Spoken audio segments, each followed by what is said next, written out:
अस्सलाम वालेकुम रहमतुल्लाहि वबरकातुहू। आइए नाते पाक से पहले कथा पढ़ता हूँ वास्तव में लहज़ा कि जो रिश्ता रब से टूटेगा तो क्या पूजना होगा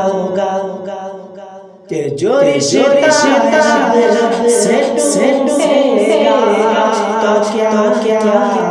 पूजना होगा कभी पर खुदा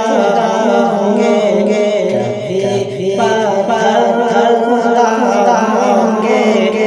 तो सूरज देवता होगा कभी खुदा होंगे तो सूरज देवता होगा के मुसलमानों तुम जाते मक्का के चक्कर में के मुसलमान तुम जाते मक्का के चक्कर में अगर दज्जाल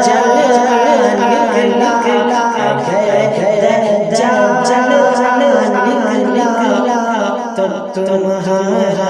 हाल क्या होगा अगर दज्जाल निकला तो तुम्हारा हाल क्या होगा जो रिश्ता रब से टूटेगा तो क्या पूजना